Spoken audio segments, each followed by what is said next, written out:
Our lead story, well, Vladimir Putin's crucial remark on India.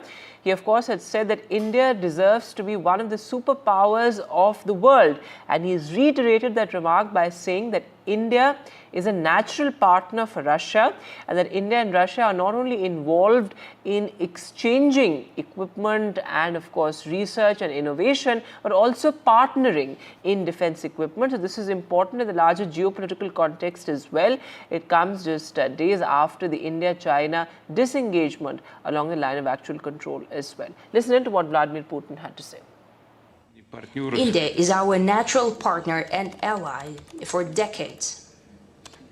It has been so for decades, and I think everyone knows fully well what kind of role was played by the Soviet Union and Russia in India acquiring its independence, the way we supported the Indian nation for decades. Throughout that time, we've built a unique, in its quality and level of trust, relations with the Indian nation, and I can say directly,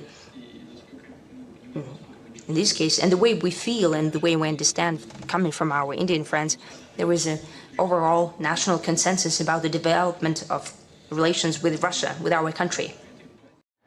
And we go across live to my colleague Vishal Vivek joining us on the broadcast. So Vishal, what does it mean in the larger geopolitical context? Putin has made several important remarks in the past couple of days. It was just perhaps yesterday when he said that India deserves to be one of the superpowers. Today he's saying India is a natural ally. And all this amid the India-China border consensus as well. That is correct. So this comes in the wake of several statements that world leaders have made in the recent past, especially in the last 7 to 8 weeks, where, several leaders have said that India needs to be on the UN Security Council. So this is sort of in the same vein as to one of the world's most powerful leaders has now come out and said that India needs to be considered a global superpower. The fact that it's one of the fastest growing economies in the world and the fact that it has a 1.5 billion population in the world, that those two factors itself make it one of the biggest nations in the world, and it should be considered as a global superpower.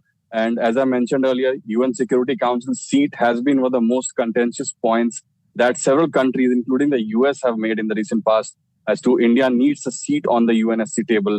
So all of these factors have been playing in the recent past, in the last 2-3 months especially, and now one of the world's most powerful leaders, Vladimir Putin, has come up with a statement. He has also mentioned several factors like BrahMos missile, which is one of India's forte when it comes to military equipment. He has mentioned that and said that India has performed well in that field, and also the fact that India-China relations have been improved in the recent past, even though certain things need to be ironed out. But he has mentioned them nonetheless and said that many important people have been speaking about India-China relations, and India has been making long strides in that field. So all of those factors sort of point in the direction that the global stage is ready for India to be, considered as a global superpower.